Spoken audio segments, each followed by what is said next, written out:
I mean, listen, we talking about practice. Not a game, not a game. If you're looking for the best basketball talk in the universe, you just found it. This is Deep Hoops, where fans are the host. Tim Brayboy, Troy Ramel Royal, and me, your point guard, Jehudi. We're talking basketball, all basketball, and nothing but basketball. So sit back and enjoy the best basketball talk in the podcast universe. This is Deep Hoops. Well, first of all, I guess we should start off by saying Happy New Year to all the people out there. When is it the point that you stop saying Happy New Year? When it's Martin Luther King's birthday. Oh, come on, man. We gotta go to the 15th? I'm not sure. I guess if you first see someone, is that the first time you're seeing him in the new year? But if the first time you see him in the new year is June, I don't think you say Happy New Year, right? Happy New Year to all of you out there. I am the minister. And I'm Rob. And welcome to another episode of Deep Hoops, where we're not experts, but we are passionate fans talking about the game we love. What up, Rob? How you been? I'm outstanding, man. I ain't seen you since last year, bro. Happy New Year. Happy New Year to you as well. Exactly.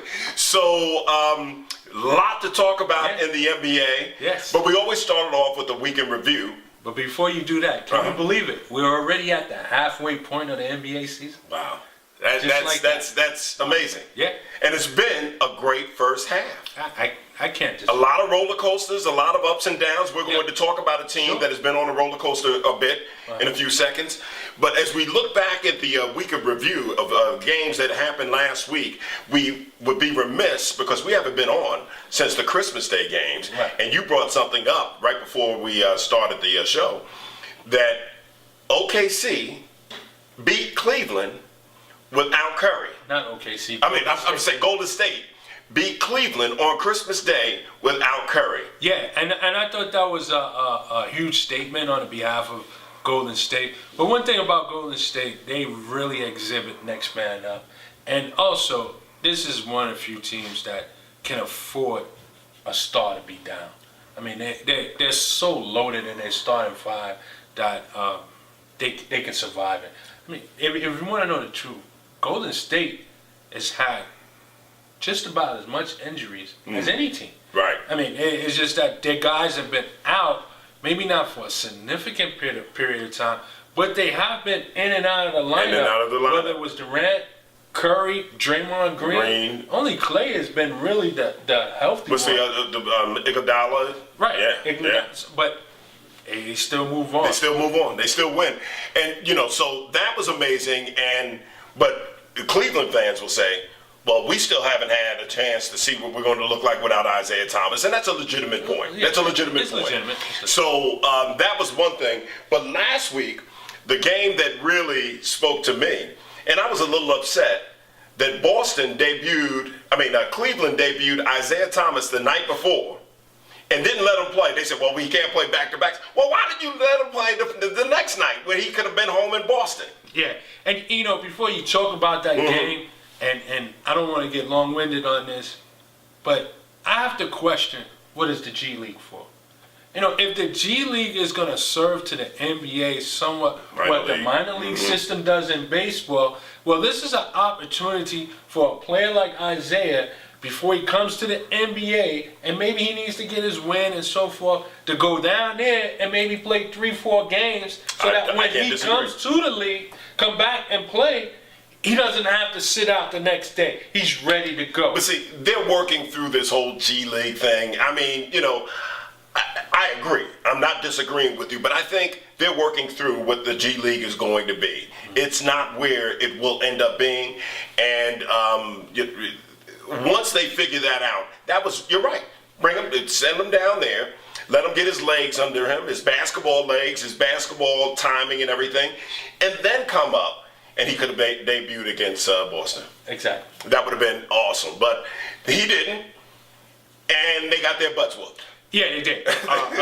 Boston spanked them. I mean, literally, national TV, they really took it to him, and I was impressed by Boston. I talked early on, I thought Kyrie Irving and I still believe Kyrie Irving is an MVP candidate.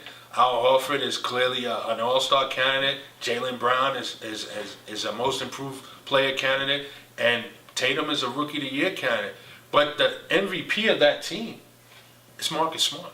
Oh, yeah. Marcus Smart is a miniature-sized Draymond Green for that team. Right. He guards everybody from 1 through 3. He guards LeBron. Mm-hmm. I mean, his strength that he has as someone who's smaller, he can handle people down in the post. Now, is he stopping anyone? No. But is he making it difficult for He him? makes it Absolutely. difficult. He makes it difficult. And that's what you want. Yeah. But what's that other kid's name? The third? Rozier? Yeah, Rose. That little dude, man. Yeah. I mean, Boston has really, and they're doing it without Gordon Hayward. Yeah. The question comes is, if Gordon Hayward was to return before the end of the season, does he start? Right. No, he's not starting. He's not going. He wouldn't start. I mean, he'll start next season. He's not starting if he returned at the end of this season. It's phenomenal when you look at the future of Boston. We talked early on in the production meeting that they hold the Lakers first round pick if it's 2 through 5. Mm-hmm. They have Memphis first round pick in 2019, and they got Gordon Hayward coming back. Unbelievable. So that was one game that caught my eye. The other game that caught my eye was Golden State at Houston. Yeah, and regardless if anybody was injured and didn't play, Houston is circling any dates that they have with Golden State. And they built their team to challenge Golden State. So for Golden State to come out and just take care of business as they did, and it was like business as usual, very impressive. Kudos to Golden State. I mean, this team is loaded. They know how to win. They playing youngsters as well. You got Jordan Bell. You got McNair that's coming in there. And what a luxury that Steve Kerr has, that he can play rookies because at any time he's got 2 Hall of Famers on the court. I mean, what a luxury he has. And they're playing well. They have a system, and they work the system. Mm-hmm. And like you said, next man up, interchangeable parts. And, that's why I didn't want to see Kevin Durant go to Golden State. I'll go to my grave with that one, man. I mean, I was a big Durant fan. Not personally, but I don't like him professionally anymore. I just don't like him. And Houston, yeah, they're going to say, well, we didn't have Harden, and I understand that. But at the end of the day, I don't think they have enough for Golden State. No. But if they say that, they didn't have Durant. Yeah. They didn't have Durant. So, I mean, come on. Next man up. Yes. And if you can't do it, understand. Listen, you can't do it. So we can't complain about it. So that was the week in review. Let's take a break. So, not just last week, but in the last several weeks, we've seen the OKC Thunder really start to figure this thing out, get their basketball legs, and really say, we're going to be someone to contend with. Where do you put them as they are starting to really develop? Where do you put them in the mix at the end of the season? Well, if you recall, in our very first show, when we debuted the show, I said to you, I have OKC in the Western Conference Final playing Golden State. Mm-hmm. And as we sit here today, I still feel that way. Mm-hmm. I think that it took them longer than what I thought it would. Right. I didn't realize that Paul George wasn't a player that can play off the ball. Mm-hmm. I thought he could play off the ball a little bit. I knew Carmelo could play off the ball. The problem with Carmelo is the ball is up the court. He's still getting up the court. Paul George struggled a little bit because he can't play off the ball. I was watching the game and Kenny Smith was talking about it at halftime, and I have to echo his words. Early in the season, they didn't know when and who and how to get each other the ball. Mm-hmm. Now they do. Now they do. And now that they do, the game is easier. And now they're beginning to win. And Paul George playing when Carmelo and Westbrook sit down. Mm-hmm. and he's kind of ball dominant and moving the offense. That's another thing, another little adjustment that Donovan made to help the team out. They're 8-2 in their last 10 games. Quality wins. They beat Denver, playoff contenders. Utah, playoff contenders. They beat Houston. They beat Toronto. They beat Milwaukee. They beat the Clippers and Lakers. They beat the Hawks, but they lost to Dallas and Milwaukee. All right, but they're 8-2 in their last 10 games. Prior to that, I think they were 6-4 in their previous 10 games. So they're turning the corner. The rotation is coming along. Jeremy Grant is beginning to play a little solid ball coming off the bench. Patterson is not consistent enough. Raymond Felton is feeling very comfortable, but it's about substitution patterns. You know, if you sub George first, now he gets a chance to come out and play with the second unit to start the second quarter, and he can do his thing. He can do it off the ball more. So I think Billy Donovan is figuring it out. I think they're a player away.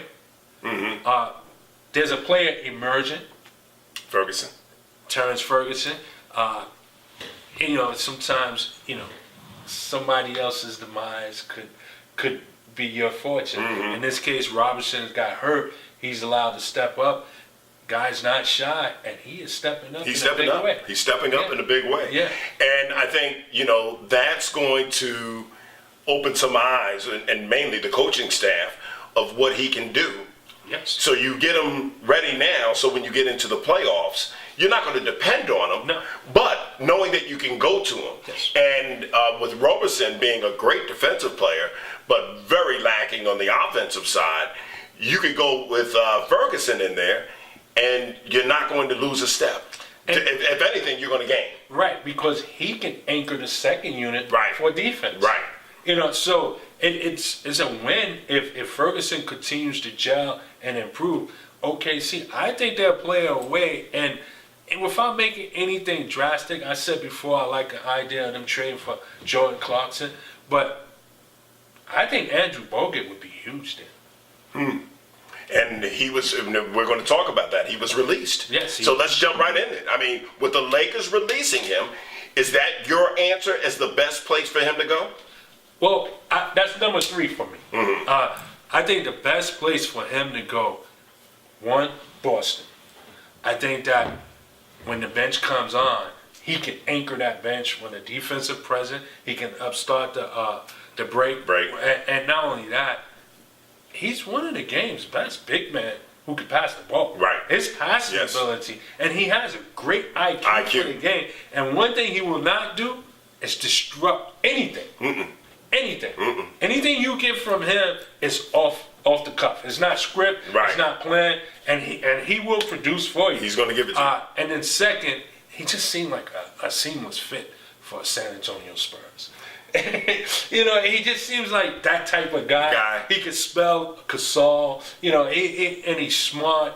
And, you know, I just think, and Pop seems to get good ball playing out of overseas guys. Right. Boris Diaw, not to mention Parker Ginobili. So it could be a seamless fit. And then OKC. And OKC probably needs him more than the other 2 teams because really they don't have a big man coming in there backing up Steven Adams. My team is the Milwaukee Bucks. And I like it for a number of reasons, but the biggest reason with Dellavedova over there, the Australian connection, and they need rim protection over in Milwaukee. They need a big man presence. I mean, they have a number of people that are playing there, but with Bogut, I think that would anchor them, and it would make a difference in the East. It could change the fortune of the East. Well, here's the thing. Because wait a minute, you just named all 3 were West teams, right? No, except Boston. Yes. It's something that maybe you don't know or you just don't remember. He played in Milwaukee.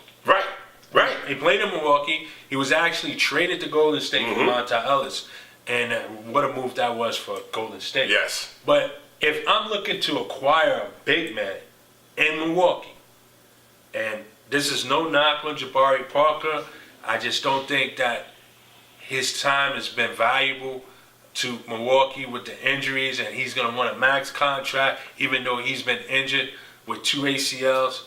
I would look to package possibly Jabari Parker, Tony Snell, a first-round pick, and anything else to put the money together. I would package it to the Clippers for DeAndre Jordan. Okay, but see, what you're talking about is losing something to gain something. But with Bogut, you could just pick him off the scrap heap. Well, so, before I would let go of Parker and seeing what his contribution is going to be, because you can always make that trade down the road. Bogut is just sitting there. He's sitting there. You don't have to lose anything. You don't have and he's going to be for pennies on the dollar.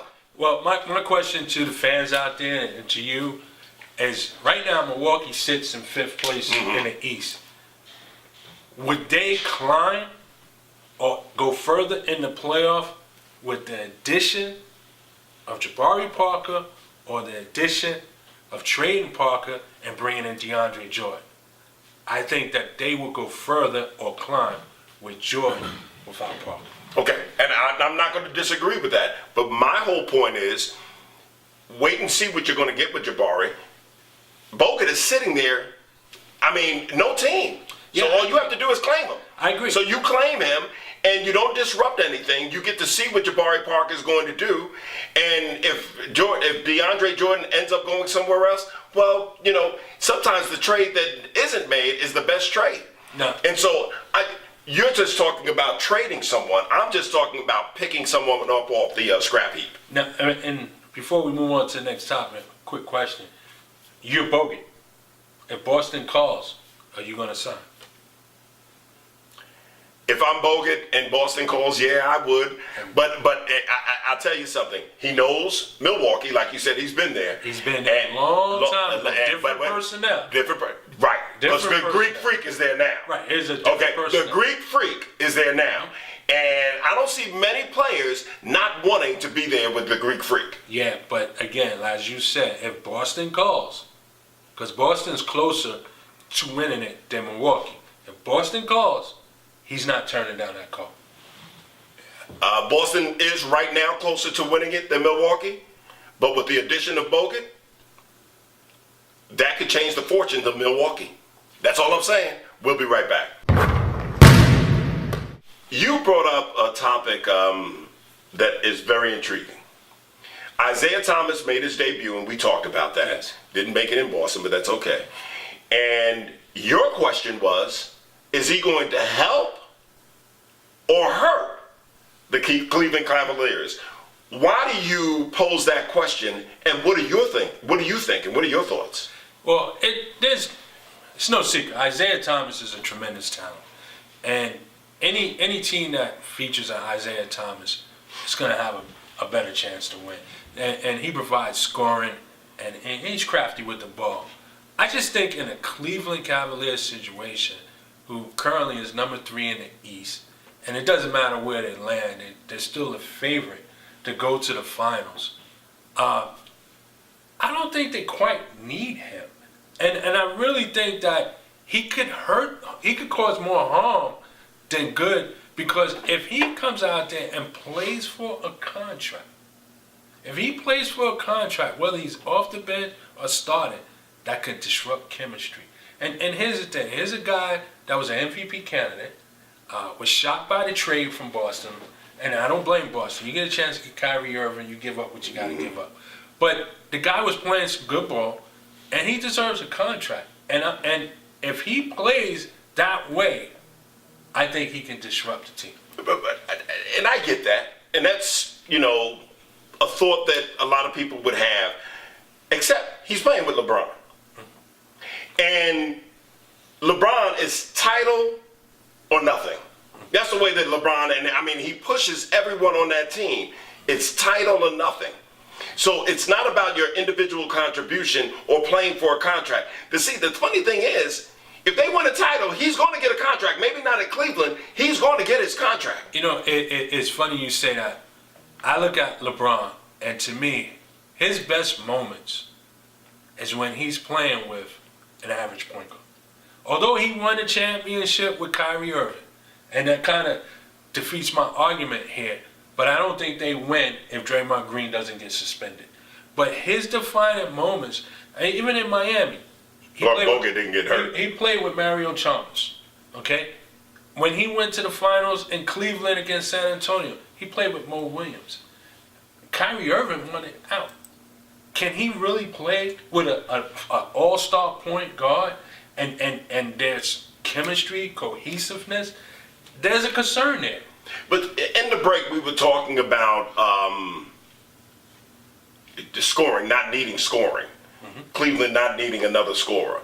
I totally, vehemently disagree with that. If Cleveland did not have Kyrie Irving, they would not have done anything. I mean, they barely did anything anyway last year in the playoffs. They would have done even less. They need scoring. They need someone else that is going to take some of that pressure off of LeBron. And let's be honest, I mean, I think LeBron is one of the greatest players to ever play the game. But LeBron can't go quiet on you. Well, here's the thing. Kyrie Irving provided more scoring. That, no doubt about it. But the trade of Kyrie Irving and what they got back is actually deep in their team and strengthening their team. The bench production that they're getting this season, they didn't get last season. I get that. So they don't need that additional scoring. Me personally, there's 3 centers out there that's available. Bogut is one, Marc Gasol is another one, and DeAndre Jordan is the other one. If I'm Cleveland, I'm packaging, yes, the Brooklyn pick, Isaiah Thomas, and Christian Thompson to the Clippers for DeAndre Jordan. I think they'd be better suited with the rim protection. I think they'd be better suited with the defense of DeAndre Jordan and the rebound. Not only that, that frees Kevin Love to play his more natural position, which is the 4 and not the 5. And also, here's the other thing. LeBron likes to pass. He's a good passer. He will find DeAndre Jordan for lobs. So that. But I mean, if he's a good passer and he likes to pass, wouldn't he find Isaiah Thomas? Yeah, but here's the thing. Isaiah may be playing for a contract. No, but I think he's playing for a title. No, I don't and if think you so. get the title, you get the contract. I think that he'd be playing for a contract, and I think he would disrupt chemistry. And the cohesiveness that they struggled to have at the beginning of the season that they seem to have now. Well, but I mean, you're talking about cohesiveness, but you're talking about making a trade to add another player that you would have to bring into the fold and get, acclimated to the system. I don't see a championship team. Now, I'm not saying that it won't happen, but I think a championship team that is this close to disrupt that and go and make a big trade, a blockbuster trade to bring in DeAndre Jordan, who can't shoot foul shots and ain't going to be there at the end of the game, where Isaiah Thomas is a fourth quarter player. Well, I'm going to take it back to one of your favorite teams, the Bad Boy Pistons. They made a trade midseason, acquiring Mark Aguirre because of the disruption. Adrian Dantley was a disruptive force on the team. But my point is this, and they did it earlier in the season than this. Against what you said, you can make a trade among superstars or stars. But once and again, make it happen. But once again, if you have a disruptive force, it is good to get that cancer out. There's no disruptive force. Adrian Dantley was unhappy. He was a negative force on that team. I love AD, but AD did not want to be there. And also, DeAndre Jordan, you bring him in, what is there you got to get him acclimated? He's not getting any plays called for him. All he's going to be asked to do, get rebounds and start the break and defend. He's not. Now, that's a good point. And what happens is, and anybody who leaves him to double team LeBron, who goes left all the time, when he goes to drive, he's just going to throw a lob up, and he's going to study how Chris Paul used to do it, because from what I understand, LeBron studies film like nobody else. He knows the other team's plays. So, to me, the 15 to 18, maybe the 20 points that you might get on a night-in and night-in basis with Isaiah Thomas, I think it could be better served if you're getting 12 rebounds and 12 points from DeAndre Jordan. So you're saying, I want to make sure I understand this, that they have a better chance against Golden State in the finals if they have DeAndre Jordan than if they have Isaiah Thomas? Yes. I don't think so.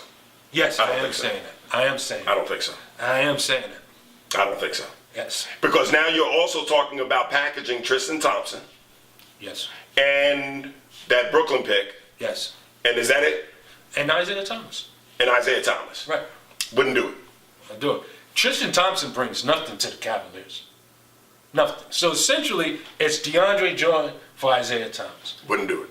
I do it in a heartbeat if I'm Cleveland. I wouldn't do it.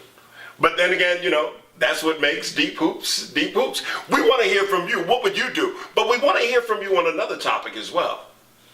We're talking about the top NBA players of the future, the superstars, players that are playing today that have 5 years or less time in the NBA. Now, we already have a debate going on who's number one. Rob, who's your number one player? With 5 years or less right now, my number one player in the league is Giannis, the Greek freak. No doubt about it. Okay. And you know what? That is a great idea, great thought, because Giannis is having a great season, and I'm not knocking him. But I think the future of the NBA is a man that is unstoppable. He can shoot it from outside. When he posts up, no one can stop him. And he's the best tweeter in the NBA. I'm talking about Embiid. I think Embiid, but I can go either way. But what we want to hear from you, and we're going to come back next week with a show only about that, okay? We want to hear your top 10 players with 5 years or less in the NBA that we're projecting, not what they're doing just today, but are projecting to be superstars for the NBA in the future. The next LeBron, the next whatever. And I just want to add to this before we close, is that of today's rookies, and this rookie class is probably one of the better rookie classes in recent years.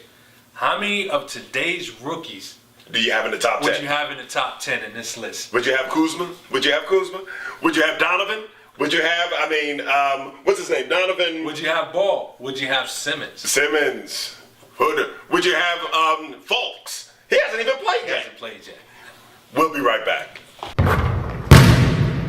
All right, so as we look into the week ahead in the NBA, there's some interesting games coming up this coming week.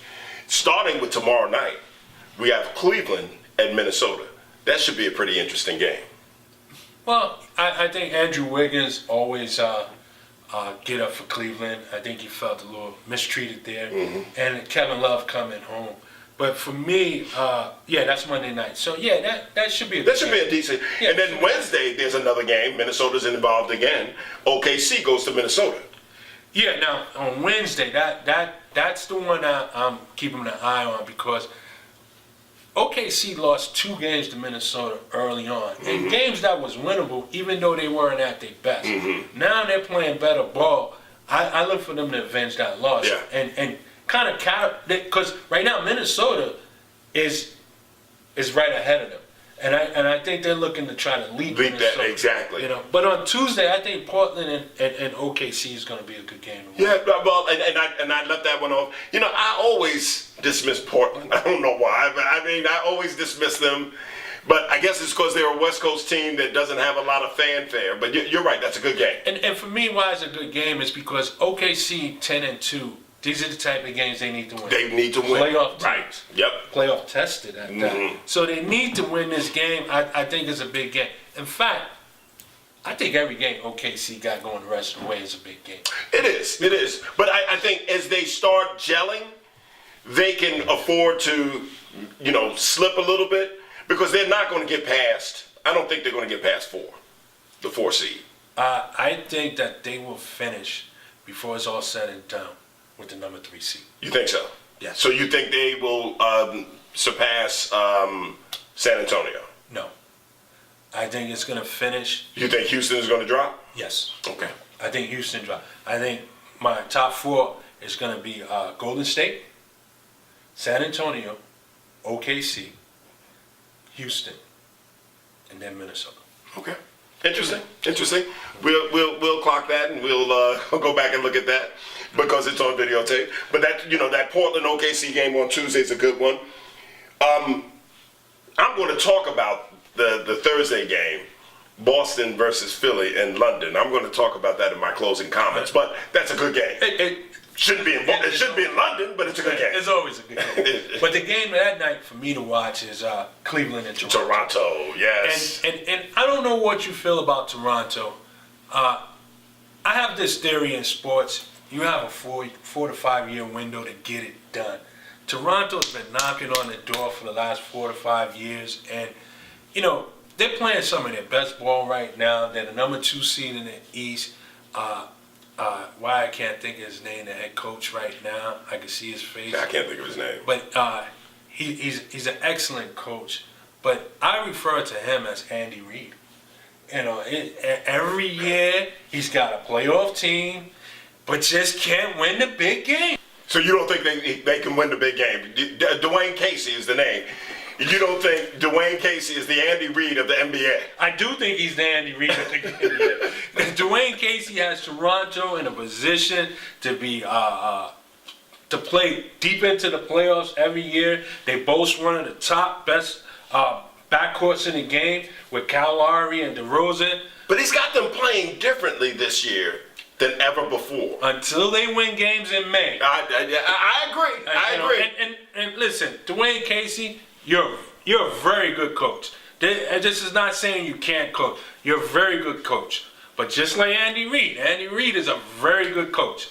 He couldn't win with the Eagles. He can't win with Kansas City. You're not trying to send him to another team, are you? To the Knicks. Yeah. I'm not going to go on the Knicks. But now on, so that's the Thursday game. Friday we have Golden State versus Milwaukee. In Milwaukee. That's going to be a good game. It's going to be a good game. The one thing, first of all, Milwaukee's a playoff team. They're a good team. They feature one of the better players in the league, an MVP candidate. Golden State, whenever they're on the road, they're always going to get the best from the fans, and they're going to get the best from the team. So it should be a fun game to watch. Is Durant back? I don't know what his status is. I hope he's playing in that game because that's a nice matchup. Two very long individuals. I would love to see that matchup. At the end of the day, he's an athletic Durant. And if he ever gets anything that resembles a jump shot as Durant. Oh, it doesn't even have to be Durant-like. Anything that resembles it. Right. Durant is like one of the best shooters in the NBA. So he doesn't even have to let him get a LeBron jump shot. You know what I'm saying? Let him get a LeBron jump shot. Yeah, because LeBron is making it with that jump shot. Exactly. And then we got Saturday, Golden State again against Toronto. And I mean, could it be a preview of a finals? I don't think so. Come on, it's Andy Reid. But if Dwayne Casey finds ways to win in May, maybe he gets out of his Andy Reidness. He can coach in June.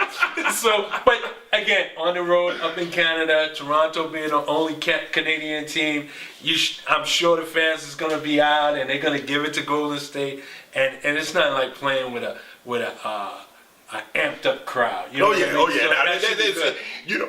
the an East Coast swing, Golden State. They play Milwaukee, we said, on Friday, and then they play Saturday in Toronto. Right.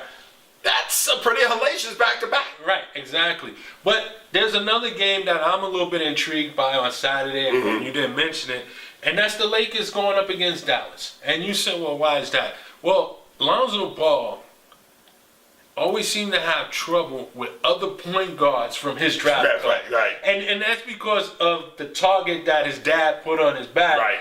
And I want to see the matchup with him and Dennis Smith Jr. Hey, even Frank Ntilikina for the Knicks was circling the date when they came to town. He wanted to play him, So if he can feel Frank is circling, and he don't even start. so I'm looking forward to that matchup, Alonzo Ball and Dennis Smith Jr. Well, for that reason, but all right, I'll go with that. But I'm not circling that game. It's not on my list. Okay. I think I'll be watching Blue Bloods or something. Not a bad show, after all.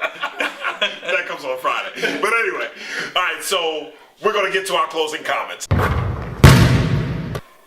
Well, my closing comments is going to center around perhaps one of the greatest basketball players to ever lace him up. And it's going to center around Magic Johnson. Irving Magic Johnson.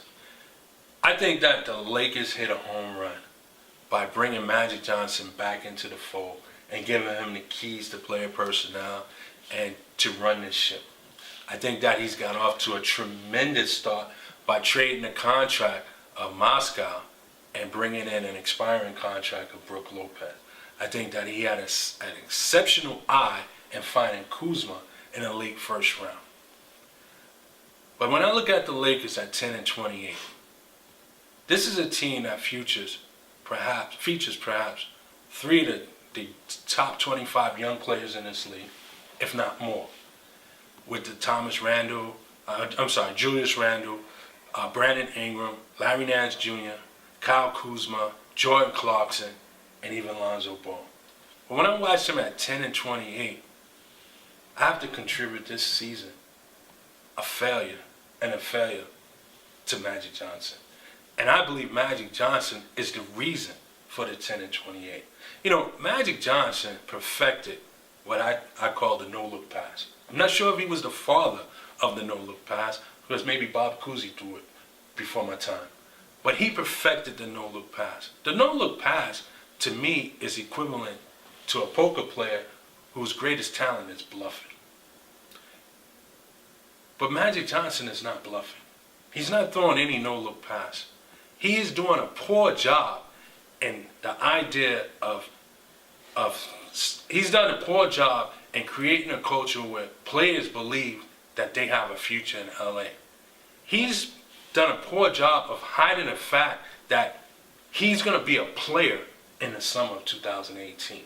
And as of that, for that reason alone, that is why the Lakers sit at 10-28. Because you have players that's playing individual ball. You got players that know that they're not going to be there and that they're playing for their next contract for someone else's payroll or for another team. And because of that, they got away from the chemistry that was developed early on. They got away from playing a team ball to now it's becoming a me ball, and they're sitting at 10-28. Caldwell Pope, he knows he's not there for the future. He shoots up every shot. Julius Randle, yeah, maybe he's better suited coming off the bench, but he's no longer looking to pass the ball. Brandon Ingram, he's wondering if he's part of the future. He's looking for his. It's become a difficult job for Luke Walton to manage as a coach. Sometimes I question, was Luke put out there this year to coach to win, or was he coaching to evaluate talent? Because there's so many games that I watch, the Lakers should have won. But because it looks like he's coaching to evaluate talent, they lose the game. And because of Magic Johnson's inability to hide the fact that he's going to be a player in the 2018 summer free agency, it's caused chaos among the Laker team. And there's no cohesiveness. There's no chemistry. They've lost 9 or 10 games in a row, I believe it is now. And they sit as the number 2 worst team in the league at 10-28. And there's too much talent on that team. And Luke Walton is a pretty good coach. This team should be better than this. Not necessarily a playoff team, but they should be in a hunt. And this is on you, Magic Johnson, for creating this atmosphere. Those are my closing comments.